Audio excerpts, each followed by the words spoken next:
Good morning. How about that Tennessee-Alabama game last night? My name's Eddie Chen. I'm president of the congregation here at Tennessee Valley Unitarian Universalist Church, and it's my honor to welcome you here on behalf of the board and the program council. You're welcome here, whoever you are, wherever you're from, and wherever you are on your journey. If you'd like those here that are visiting, if you'd like to know more about TVUUC, you can fill out the visitor information card that's located in the back seat pocket or pew in front of you and hand it to the usher on your way out. And those that are visiting online, you could also go to the TVUUC website and fill out the virtual visitor card.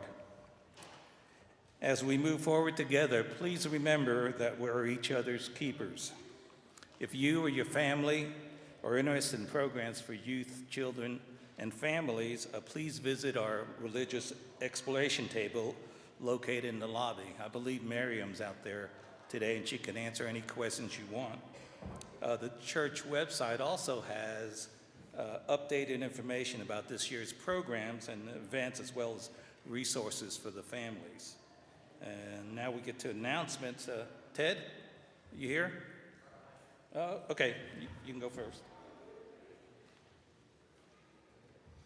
Hi, I'm Ted Jones. So last Sunday, for the public version of our pledge campaign, after this, if you've pledged in the past and we haven't got a card from you, we will be contacting you one way or the other to say, what's the story? Please give us a number so we can wrap up and give the board a good estimate of what funds they have to work with for next year.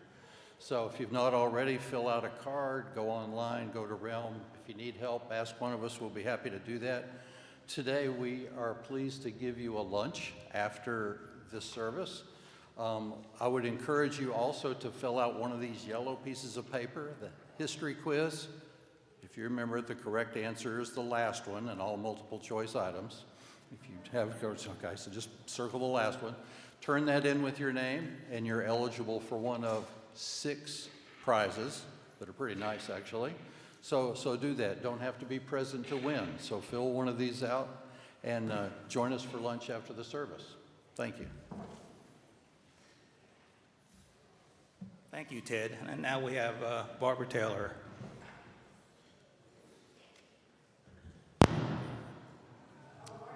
It must be me. Justice Knox, network members or network wannabes, please join our multi-congregational network again at the Thursday, March 7th school board meeting. Many of us saw the powerful impact our presence had at the previous board meeting. We will continue to demonstrate to the board that we are organized, persistent, and will not go away. We are still waiting for a meeting with the school superintendent to brief him on our asks in our ongoing education campaign. Our asks are important to ensure that teachers and school staff have good support and that all students have every opportunity to stay in school learning. He has responded that he will not meet with us and will not attend the Nehemiah Action Assembly.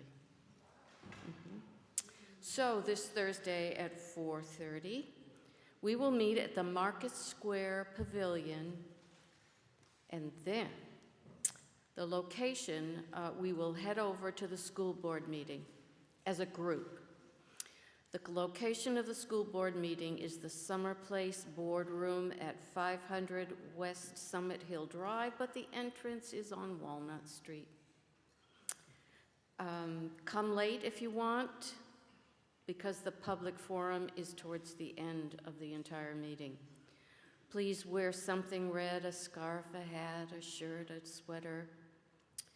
And Polly Murphy and I will be at the church parking lot at 4:05 for people who would like to carpool downtown.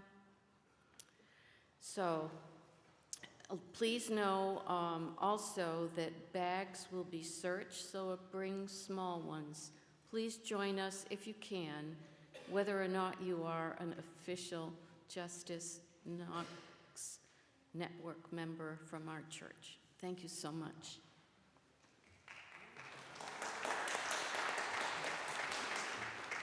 Thank you, Barbara. I've got a message from Catherine. All are welcome to join Catherine and Mark from 1 to 2 p.m. in the Lizzie Crozier French Room today, following the Let's Connect lunch for the first session in the Foundation of Our Faith series. This month's offering, An Incomplete and Utter History of Unitarian Universalism, spanning from over 2,000 years. We'll learn some and laugh some and come away with a deeper sense of the heritage that gave rise to Unitarian Universalism of today, and child care is available. Leslie, are you here today? I didn't see her, but make an announcement for her. The rummage sale is going to be March 23rd.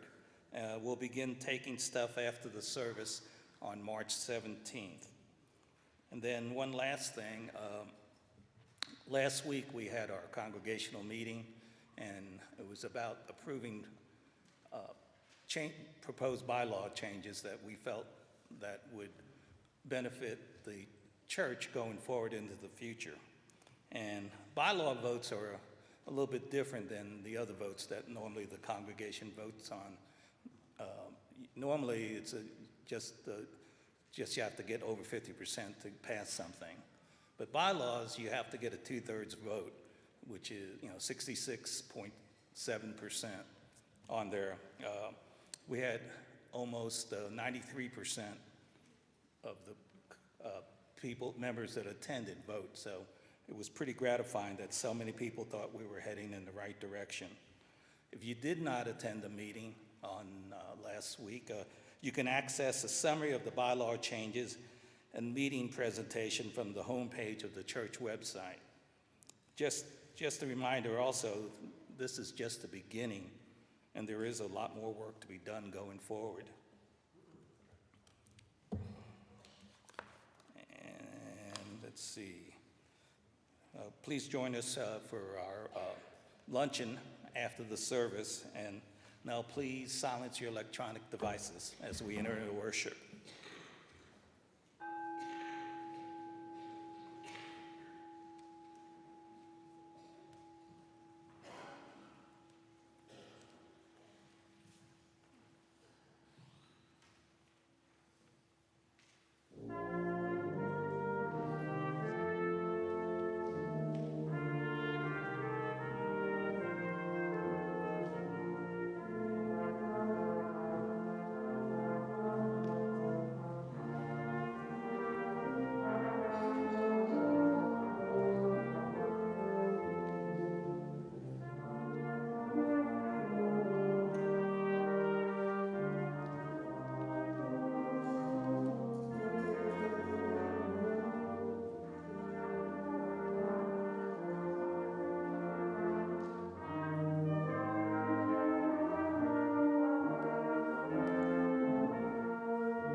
begin, we reground ourselves in our highest values.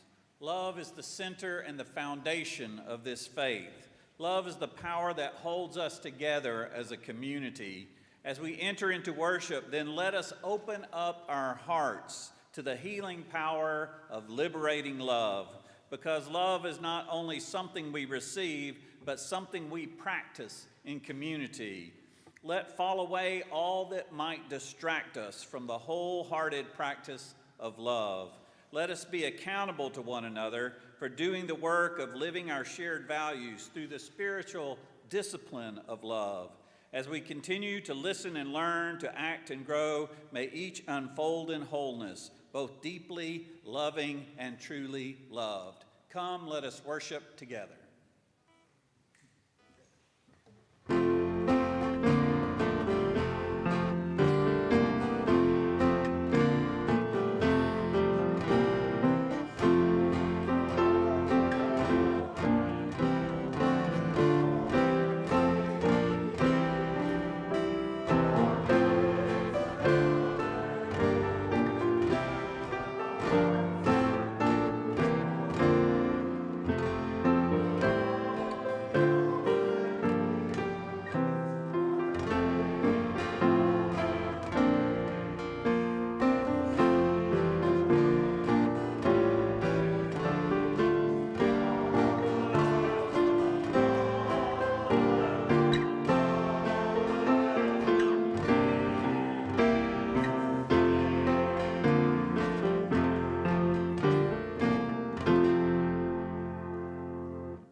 This is our great covenant. Let us join together in our opening hymn in your gray hymnal, hymn 34, Though I May Speak with Bravest Fire.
Good to be gathered here in all the ways we gather, and I wanted to talk a little bit this morning about something we're going to be exploring in our religious exploration spaces some this year. We are exploring many of the core values of Unitarian Universalism, and in our Learning Lab space today, we're going to be talking about pluralism.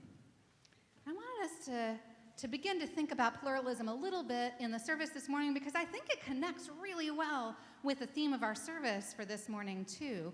And when we think about pluralism, we may think about the ways in which we are open to wisdom from many different religious traditions and many different kinds of experiences. But I think if that's the only way we think about pluralism, we're missing something. So I need a helper. Is there somebody who would like to help? Would you come on up and would you take this and put it somewhere on there, maybe kind of in the middle, right up there? Yep. And if you kind of push it, if you rub it on there, it'll stay. Oh, if you kind of do like that. There we go. Thank you so much for your help. So you may not be able to tell, thank you, Henry, but that is a person. That is a person with all the things that they bring with them when they come into a community. What are some of the things that you are looking for? What are some of the things that matter to you when you come into this community? Yeah.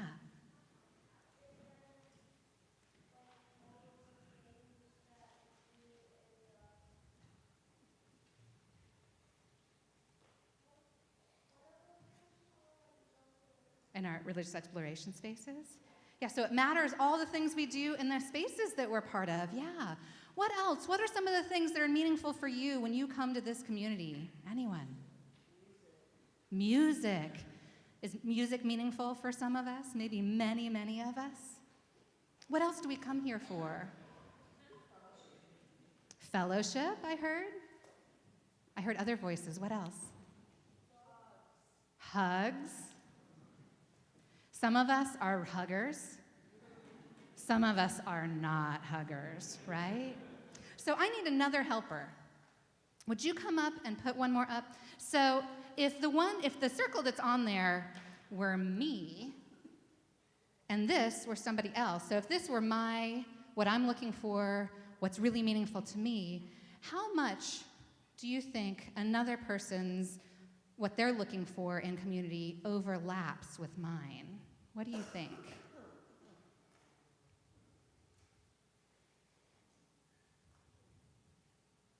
Yeah, that might be. So there's something we have in common, right? Who else would like to help? Have another helper? Come on up. Put one more up. How much what you're looking for, how much might it overlap with somebody else? Oh, Calvin, come on up. You can do one too. Put one up here. Yeah. There we go. And can you put one up here? Yeah. Oh, look at that. Can we put it? What do you think? Maybe right there? Yeah. So I think when we think about how we're in community together, I think the hope I have is that in some ways, there's something that overlaps for all of us, right? I think there is, because we are all people who choose to be in this community together. There is something that we're getting here that is in common. But I think what elevates to me, reflecting on pluralism as a spiritual practice, is that if I'm here, and this is me, I actually don't want everything to be completely overlapped all the way. I don't want to be getting only what I'm expecting and looking for all the time when I'm here, and I'll tell you why. It's because if something is really, really working for me and it hits what I need most of all today, well, next week, I might need something else, for one thing, but also next week, there might be something happening that doesn't really quite connect in the same way for me, but it might be in a really big way for somebody else. And so I invite us to think about the ways in which we need to have commonality. There are things that are really important to hold in our space together when we're together in community, but I invite us to think too about the ways in which we are fed by not always having it go exactly the way that's ideal for us. And that's hard. It's hard to hold both of those things, and that's part of what it is like to be in a community of people where we don't want everybody to be exactly alike, right? This is not a community where we expect everybody to be exactly the same or to be wanting the exact same things, and I think that is one of the best things about us, is that we have many different things we come for, and we need to be attuned, right, to those things, and we need to find the right balance of what people, so enough serves each of us that we are able to be in loving community together. But when I think about pluralism, I think not just about the overlap, but the ways in which it is so good that we are different. And so that is our reflection for today. And I invite those who are heading to our religious exploration spaces, our learners and leaders, to head out during our recessional. Thank you.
Good morning to everyone who is with us here at TVUUC, and good morning to everyone watching the live stream.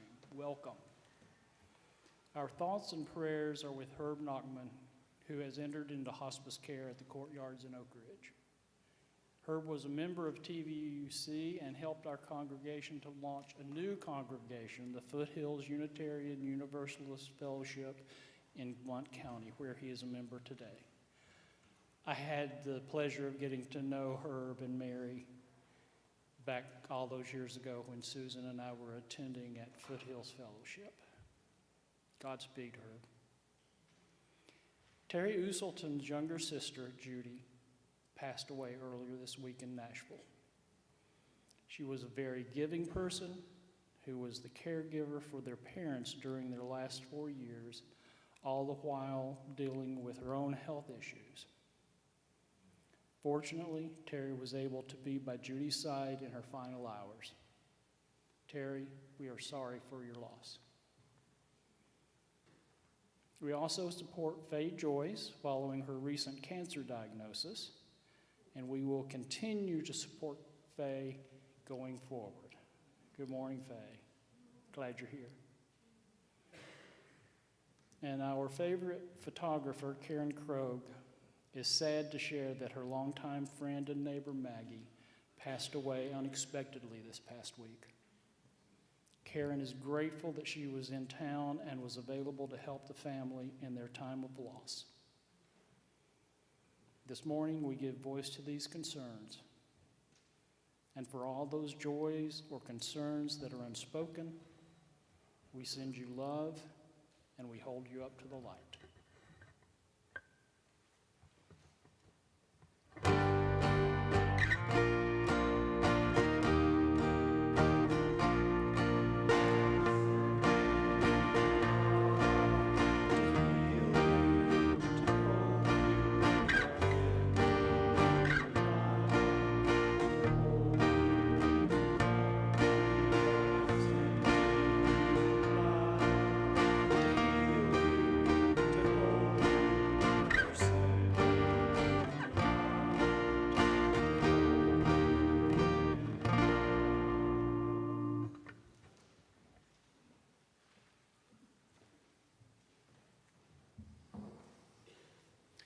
I want to invite you to turn in your back of your hymnal to responsive reading 638, and we'll use these words to lead us into a time of silent meditation together.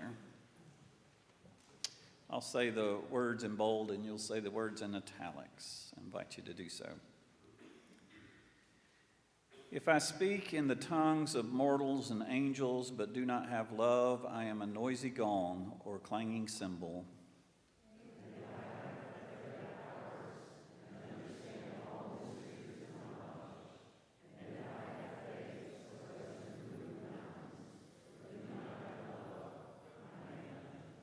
If I give away all my possessions, and if I hand over my body to be burned but do not have love, I gain nothing.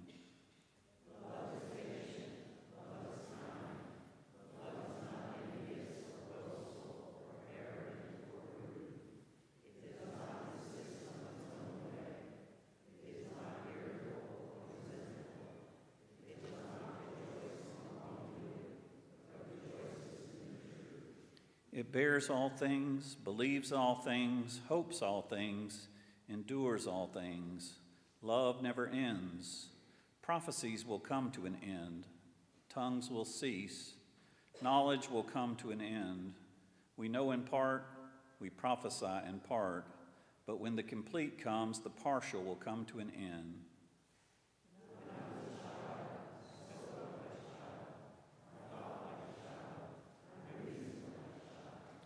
When I became an adult, I put an end to childish ways. Now we see in a mirror, in a riddle.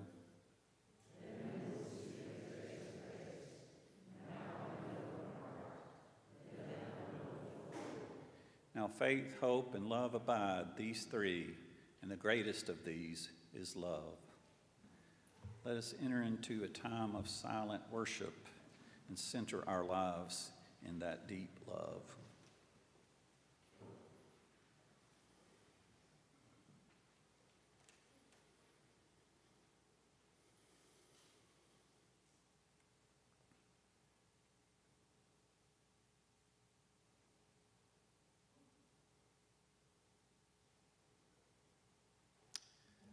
Amen. Now Devin will share a testimony with us.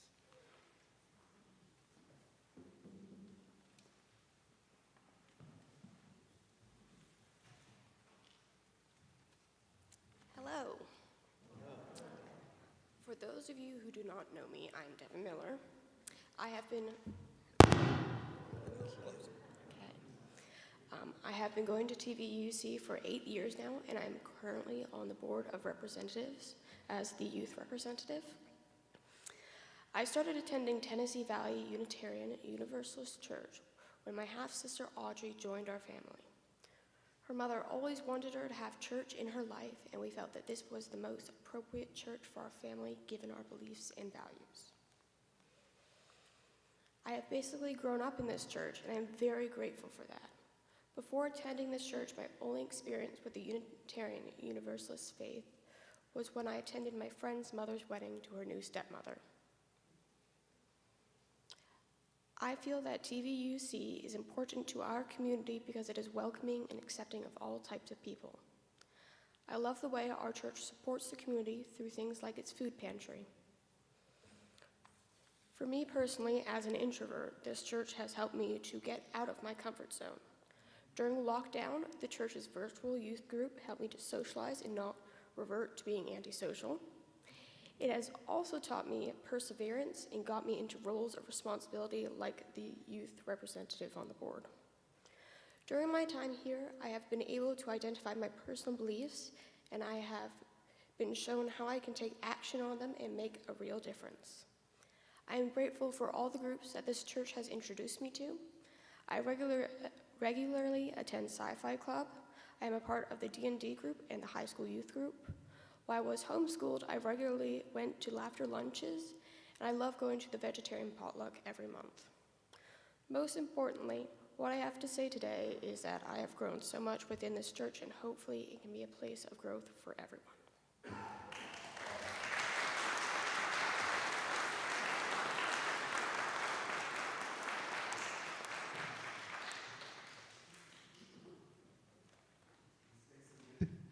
While we learn this hymn.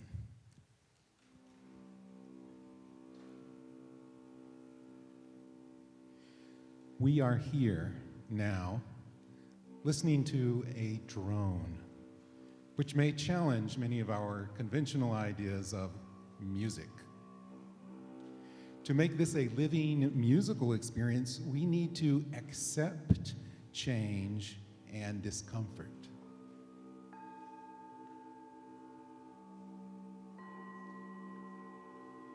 Listen for the dissonance in this melody by Risa Cerencion.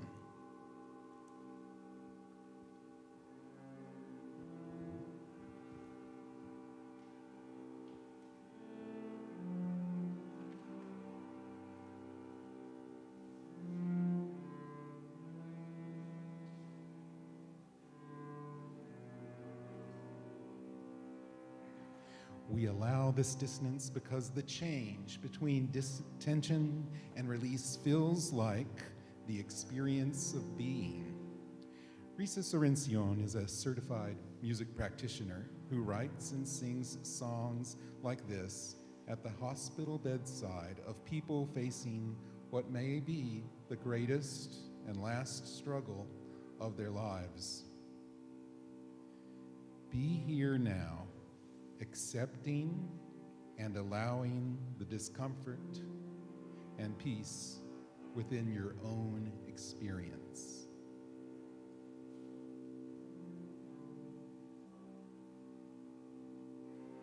I am here, I am now, I accept, I allow. I am here, I am now, I accept, I allow.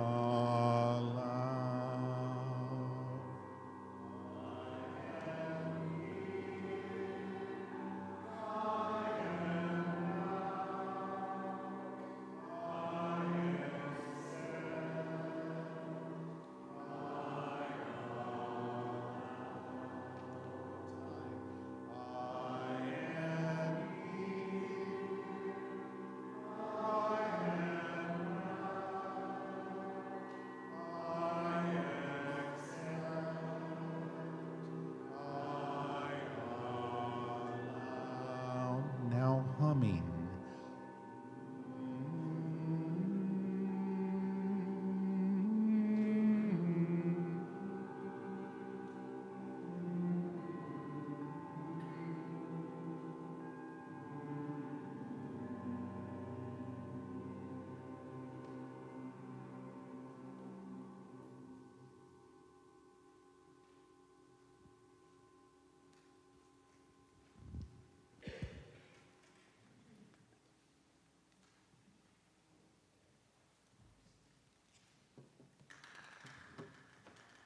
Hi, my name is Michael Miller, and most of you know me. I'm usually here during the week and most Sundays. I was asked to introduce today's offering, which is easy because this collection is for TVUC's operating budget. All cash and undesignated gifts will be used for the church's overhead expenses. You can give online through the tvuc.org website.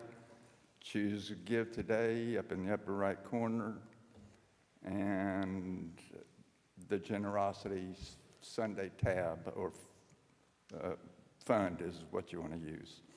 You can text the number 73256 by using TVUC and the amount, or you could put a check or cash in today's plate, or by mail to our P.O. box, or you're welcome to come by the church during the week, except Friday, and leave a donation today.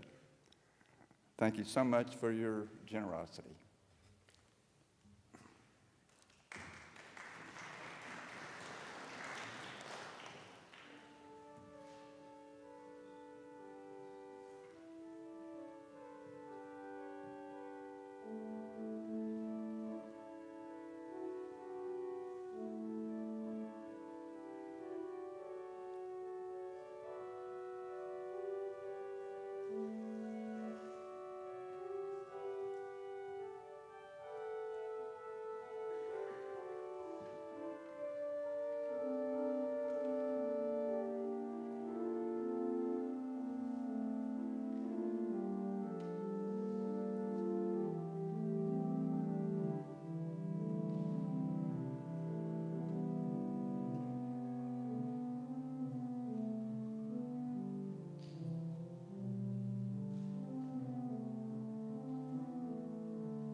During the Great Recession, in a time when the Occupy Wall Street movement was in full effect, there was a joke that circulated. It seems that St. Peter was by the pearly gates when a group of Wall Street executives started coming toward him, and he'd never seen anyone from Wall Street in heaven before, so he decided to go ask God what to do. So St. Peter approaches God and asks, and God says, "Let them in." And St. Peter goes back, but comes back a few minutes later and says, "They're gone." And God said, "Who's gone? The Wall Street people?" And St. Peter said, "No, the pearly gates."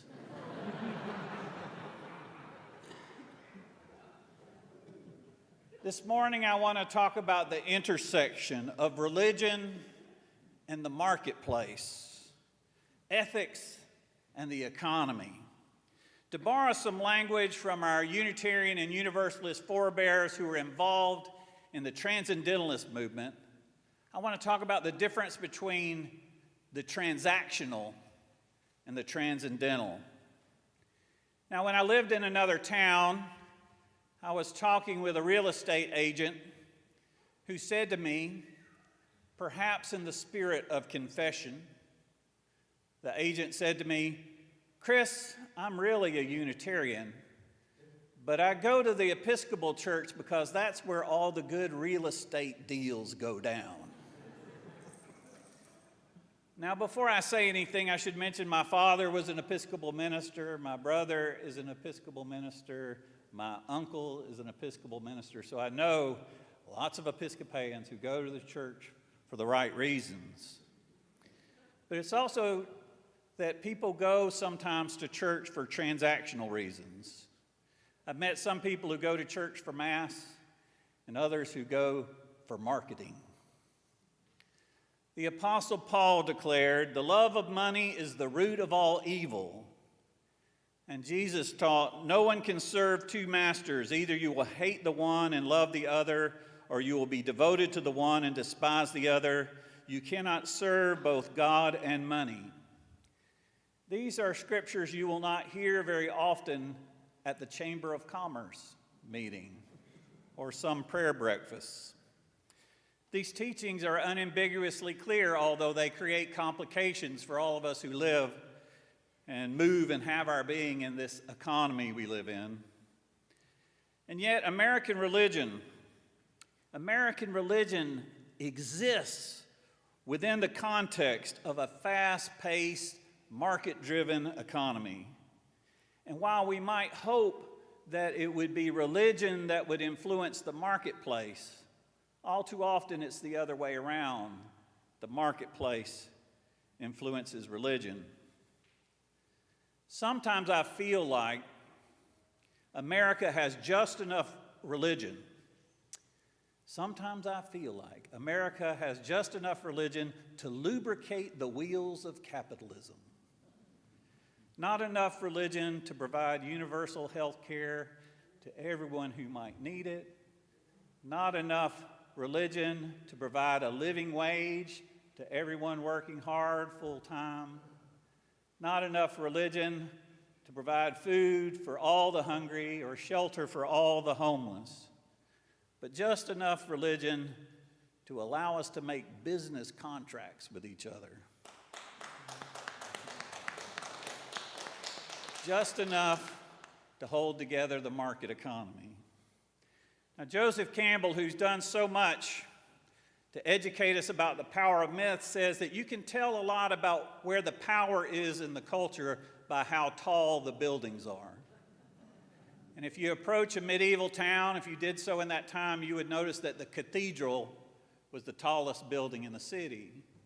And in the 18th century, if you approached a town, you would notice that it was the political palaces, the houses of parliament, and other meetings of government that would be the tallest buildings. And today, it is the skyscrapers, the corporate offices that are the tallest places, the centers of economic life. And the spires of the churches are all too often overshadowed by the bank and the corporate headquarters. Now, this is a dynamic that none of us can escape because most of us work in office places. We may work in some of those tall buildings. Most of us have business with banks. Many of us shop in those stores which are corporately owned and operated. So we all participate in this market economy. None of us can escape its influence. However, the challenge is to find a way so that our spirituality shapes our economic lives more than our economic lives shape our spirituality. For as the scripture says, what does it profit us if we gain the whole world and lose our own soul? In the early 20th century in China, there was a term for those who converted to Christianity for economic reasons. They were called rice Christians. The purpose of conversion was to gain physical food to address physical hunger. It wasn't about spirituality. And a similar dynamic has been in place in colonized countries all over the world. Some have been willing to convert for better job opportunities, to live in better neighborhoods, to have access to the right networking opportunities, to get in good with the dominant culture. And of course, we human beings are economic creatures, and we have a responsibility to provide economic necessities, food and shelter for our families. So the dire economic situation that might drive someone to become a rice Christian is something we can empathize with, especially if we've ever known or experienced hunger. But it's also why we have a free food pantry on our property. People who take food from that pantry do not have to convert to our religion. You can receive hospitality from our church and keep your integrity. A market economy places its emphasis on transactional relationships. And here the emphasis is on the following things: quid pro quo, getting something more, ideally for something less. Goals are often self-serving, prioritizing money and status over building relationships. Every relationship becomes a business deal, and there is a lack of emotional connection. Once again, all of us are involved in transactional relationships. Every time we go to the store, every time we eat in a restaurant, every time we swipe a credit card or put in our PIN number with the ATM, we all participate in the market economy. However, the goal is not to gain the whole world and lose our own soul. The goal is to find some way to meet market force with soul force. For the goal of all the great world religions is authentic relationships. In order to enter into authentic relationships, we have to let go of our tendency to be transactional. The emphasis in authentic relationships are love, kindness, compassion, empathy, intimacy, emotional connection, trust, and mutual respect. However, we live in a world where transactional language can spill into our intimate relationships, our families, our neighborhoods. So much so that Forbes magazine, a journal that is pro-business and focuses on entrepreneurship, polled its readers with the question, "What business jargon do you hate the most?" I asked the same question on our church's Facebook members and friends page, and I got over 100 responses. And many of those responses had more than one phrase in them. So I think Forbes magazine tapped into something. Here are some of the most despised examples of business jargon, according to Forbes magazine and my more informal poll. Thinking outside the box. Downsizing or right-sizing or any other covert way of saying we're firing people. Human capital, synergy, in power. Let's put a pin in it. Take it to the next level. Alignment, pivot, low-hanging fruit, deep dive, monetize, paradigm shift. I'm going to stop right now because I got way too many answers, many more than I could use. And my guess is that we're all guilty of using these terms at different times in our lives. One of the most despised business jargon phrases is lean in. And I have to confess that I went through a certain phase of my life where I really leaned into leaning in. So we've all done it.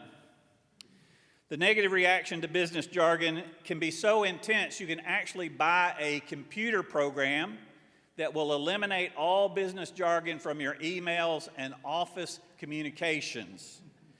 In other words, eliminating business jargon has become a business. They found a way to monetize it.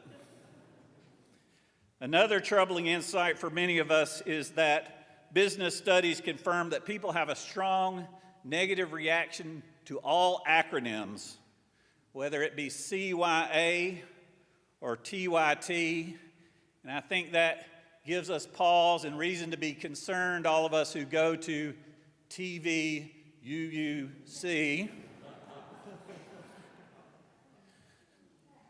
One of the big problems is when language of transactional relationships invade authentic relationships. Corporate CEOs love the mantra, move fast and break things.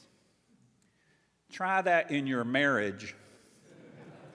Try that in your intimate partnership and see how well that works. Edgy entrepreneurs encourage us to take risks by the mantra, fail faster. Try that in your parenting. Try that in your family reunion. And when we hear those mantras, move fast and break things, fail faster, we can see that at work in the geopolitical world in Russia and the Ukraine and Israel and Palestine. Move fast, break things can have tragic, tragic consequences. Another thing we need to be especially mindful of is that business jargon in religious spaces can be especially offensive to young adults. The Reverend Jesse Jackson once said, "People used to rob banks, now banks rob us." When I graduated from college, I was debt-free. The average amount of student loan for a young person today is $30,000. Many young adults have been on the bad end of business deals and are looking for a church that can critique the culture and not just mindlessly conform to it. Another way the market economy influences congregations is it can bring the consumer mindset, transform our way of thinking about religion to thinking about it as a religious product. A Presbyterian minister told me the story of a man who approached his minister and said, "I really didn't enjoy the worship service this morning. I found the hymns boring. I found the readings dry." And the minister said, "That's okay. We weren't worshiping you." Now, a minister can tell that story because we're the worst critics. If we ever take a day off and go to another worship service, it's hard to turn off that critical mindset. But that's what we're invited to do, to move beyond the consumer mindset when we enter this space, to enter into something bigger than ourselves, to enter into something that transcends ourselves. We are not here to be passive consumers of a product, but active co-creators of the beloved community in which we all belong. The Hindu leader Vivekananda often was a guest preacher in Unitarian churches in the late 19th century and early 20th century, and he had a criticism of the missionaries who came from the West to India. He said they practiced shopkeeper's religion. He said of the missionaries, "They are always begging of God, 'Oh God, give me this and give me that. oh God, do this and do that. In other words, prayers weren't worship. Prayers became a kind of haggling. Prayers became a kind of way to strike a good bargain with the Almighty. The goal of prayer had become transactional and not transcendental. And so we began this sermon with a story of some Wall Street executives approaching those pearly gates. And I'm reminded of the wisdom of the Universalist tradition of which we are a part. And the Universalist tradition holds out the hope that all souls will be reconciled with each other and the divine in heaven. Another way to think about this is to say the goal of the universe is not rejection. The goal of the universe is not retribution. The goal of the universe is reconciliation. The goal of the universe is redemption. And yet, as the social gospel reminds us, we must never become so heavenly minded that we become no earthly good. We need to find a way to keep our faith without losing those pearly gates. Find a way to gain the world without losing our own soul. For if we speak in the tongues of executives and CEOs, but do not have love, we are but a noisy gong and a clanging cymbal. And if we have vision and mission statements so as to move mountains, but do not have love, we gain nothing. And if we raise so much money in our stewardship drive that we are the envy of every other congregation on Kingston Pike, and we hope we do, but if we do not have love, we gain nothing. Love is patient. Love is kind. Love is not envious or boastful or arrogant or rude. Love does not insist on its own way. It is not irritable or resentful. It does not rejoice in wrongdoing, but rejoices in the truth. Love bears all things, believes all things, hopes all things, endures all things. Love never fails. Love never ends. So may it be. Amen.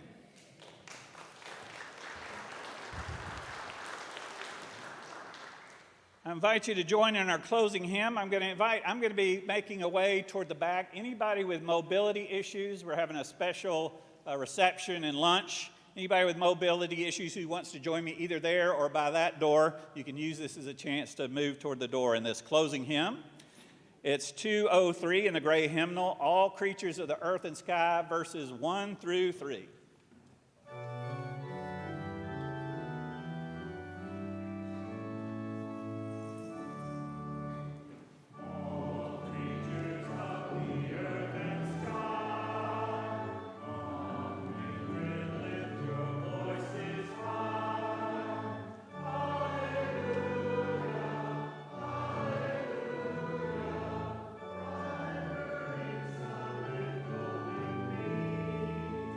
So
back to worship, I invite you to turn and greet your neighbor.